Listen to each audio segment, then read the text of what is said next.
अस्सलाम वालेकुम, कैसे हैं आप सब। मैं बिल्कुल ठीक ठाक और उम्मीद करती हूँ कि आप भी अपने घरों में खुश होंगे, आबाद होंगे। तो सुबह का टाइम है और मैं दे रही हूँ पौधों को पानी। बहुत अच्छा लगता है पानी देना पौधों को। सुबह सुबह खैर हमारी तो 10-11 बजे होती है। सुबह नमाज के बाद बच्चों को भेज के सो जाते हैं और उसके बाद 10 बजे या 11 साढ़े 10 बजे तक उठ जाते हैं। तो फिर नाश्ता वगैरह करना होता है। तो बहरहाल जी अभी नाश्ता वगैरह करना था तो पहले मैंने सोचा कि पौधों को पानी दे लूँ। मुझे पौधों को पानी देना बड़ा अच्छा लगता है और सारे पौधों के पत्ते जो हैं वो स्पेशली बहुत ज़रूर धोती हूँ उनको बहुत अच्छे से।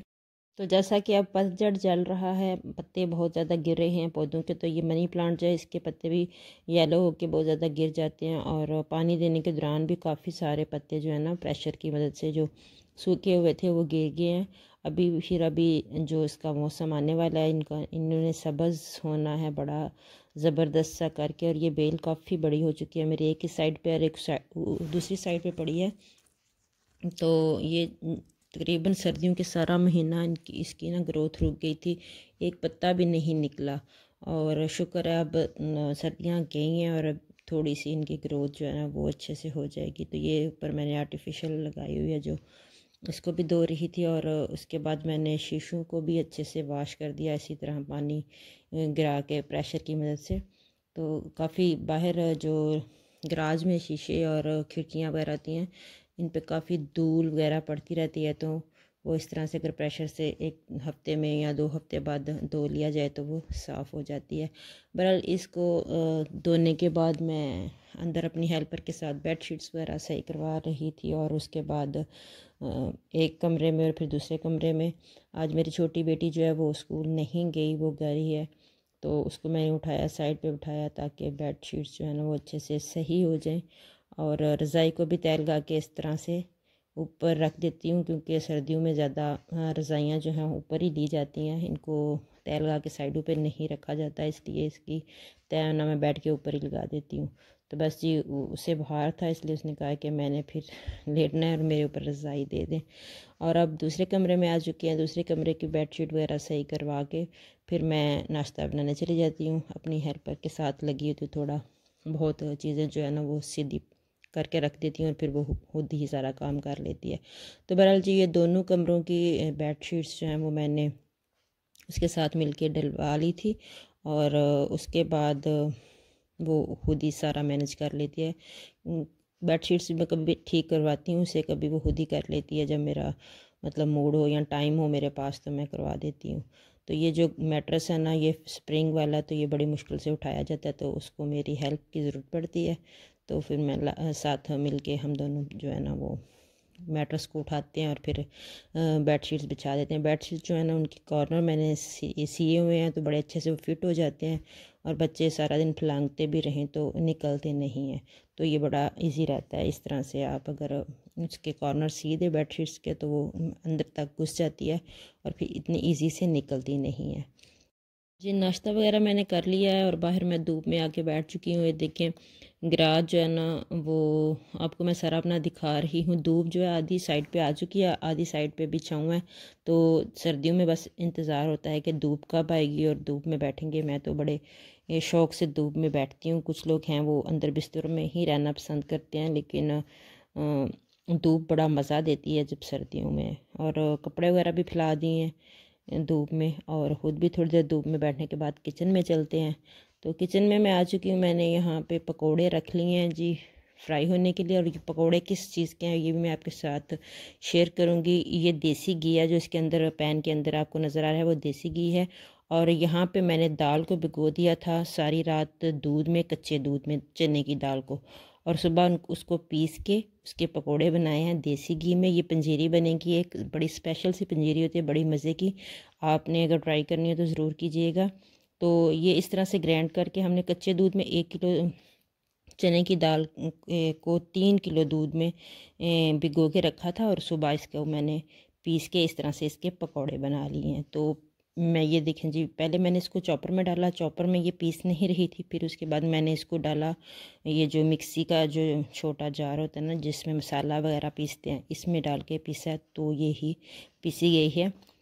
और उसके बाद मैं 1 चम्मच देसी घी में ये ड्राई फ्रूट से मिक्स ये मैं फ्राई कर रही हूँ। कोई से भी जो आपको पसंद हो आप वो ले सकते हैं। ये मेरे पास अखरोट हैं, काजू और बादाम है। इनको मैंने हल्का सा फ्राई कर लिया बिल्कुल लो फ्लेम पे।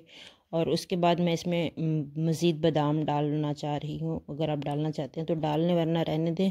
लेकिन मैंने इसमें तकरीबन और 1 पाव के करीब जो बादाम है ना, वो मैंने अलग से दोबारा से फ्राई किए और उसका पाउडर बना के पंजीरी में ऐड कर लिया था। तो इसको भी मैं बिल्कुल लो फ्लेम पे 3 से 4 मिनट के लिए भून लूँगी। देसी घी में 1 चम्मच देसी घी मैंने ऐड किया है। भूनने के बाद इसको भी हम लोग पेस्ट बना लेंगे, इसका पाउडर बना लेंगे और फिर ये हम पंजीरी में शामिल करेंगे। फ़िलहाल मैं इसको भून के साइड पे रखूँगी ताकि ये थोड़े ठंडे हो जाएँ। उसके बाद मैं इनका पाउडर बनाऊंगी। तो ये बहुत ही डिफरेंट सी पंजीरी बनती है, आपने ज़रूर ट्राई करनी है।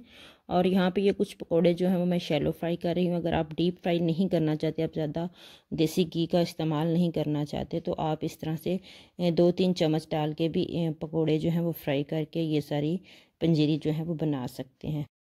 तो शैलो फ्राई करके भी मैंने आपको दिखा दिया। बादाम जो है मैंने चॉपर में डाल के नाकाम कोशिश की कि इनको चॉप कर सकूं, ये नहीं हुए तो मैंने इस तरह से इस मिक्सी के जार में चॉप किए और चॉप क्या पेस्ट बनाया, इनका पेस्ट क्या, इनको पाउडर बनाया पाउडर बनाया मैंने इसका। ये देखें, इसमें बड़े इजी, जिसमें आप मसाले वगैरह पीसते हैं ना, इसमें बड़े इजीली ये पीस गए थे। और उसके बाद चॉपर में मैंने ये पकोड़े जो फ्राई किए थे सारे, ये मैं डाल के इसको चॉप कर, मोटा मोटा दरदरा सा हमने चॉप करना है। बहुत बारीक पेस्ट या बारीक पाउडर फॉर्म में नहीं लेके जाना।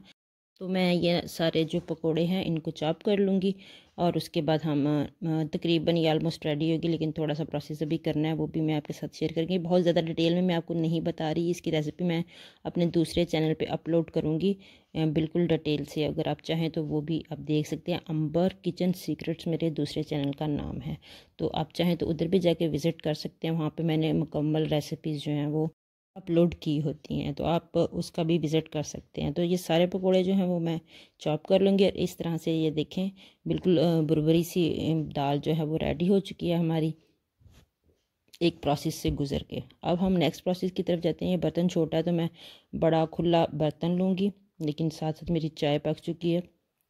बहुत ज़्यादा टाइम लगता है इस तरह के कामों में, तो बड़ी ही कोशिश करके मैंने चाय भी साथ रख ली थी। जब काम कर रहे होते हैं तो दिल होता है कि ये काम ख़त्म हो जाए फिर हम कुछ खाएं पिएंगे, लेकिन अब मेरे से बर्दाश्त नहीं हो रही थी भूख। चाय लिए मैंने और साथ में 1-2 बिस्किट लिए थे और साथ में मैं दोबारा से जो दाल है उसको बनाना शुरू कर दिया था मैंने। बड़ा बर्तन लूँगी, उसमें हम बनाएंगे ये दाल, क्योंकि इसमें अभी ये नहीं बनेगी। नेक्स्ट इसका प्रोसेस जो है ना इसमें नहीं होगा। हमने भी चीनी डालनी है और ड्राई फ्रूट डालने हैं, बस यही 2-3 चीज़ें ऐड करनी है तो ये बस रेडी हो जाएगी। पहले मैंने आधा कप लिया था देसी घी, उसमें मैंने दाल को डाल के हल्का सा भूना था, बिल्कुल स्लो फ्लेम पे मैंने भून लिया था। उसके बाद मैंने इसमें 2 कप चीनी के डाले हैं और उसमें 1 पाव मैंने खोया डाल दिया। ये दोनों चीज़ें डाल के भी बहुत अच्छे से मिक्स कर लेंगे। फीका खोया है ये, बहुत अच्छा, बहुत ही रिच सा फ्लेवर आएगा इसमें, बहुत ही मज़ा आएगा आपको ये खाने में। अब ये मैं इसमें ड्राई फ्रूट डाल रही हूँ जो मैंने फ्राई किए थे। मिक्स ड्राई फ्रूट जो थे वो भी मैं इसमें ऐड कर लूँगी। और उसके बाद मैंने बादामों का जो पाउडर बनाया था वो भी डाल के इसमें मिक्स कर लिया। वीडियो में रिकॉर्ड नहीं हो सका, तो इसको बहुत अच्छे से मिक्स कर लेंगे और बस ये जी हमारी पंजीरी बिल्कुल रेडी है। इसे गर्मा गर्म सर्व करते हैं, डिश में डालते हैं। और अगर जब भी आपने इसको चाय के साथ खाना है तो आपने इसको नीम गर्म करके खाना है, और अगर सेव करना है तो अपने इसको फ्रिज में रखना है, बाहर नहीं रखना, क्योंकि इसमें खोया डाला है। तो बाहर रखेंगे तो अगर ठंड भी होगी तो हमें थोड़ा खतरा रहेगा कि ये ख़राब हो सकती है और इसमें फंगस वगैरह लग सकती है। तो ये देखिए कितनी ही मज़ेदार सी पंजीरी जो है वो रेडी है। आपने इसको ज़रूर ट्राई करना है और देखने में भी बहुत ये मज़े की लग रही है। अगर आप खाएंगे तो आपको पता चलेगा कि ये कितनी मज़े की। आपने ज़रूर ट्राई करना है और मुझे फ़ीडबैक ज़रूर देना है। मिलती हूँ नेक्स्ट व्लॉग में, तब तक के लिए दुआ में याद रखिएगा। अल्लाह हाफिज़।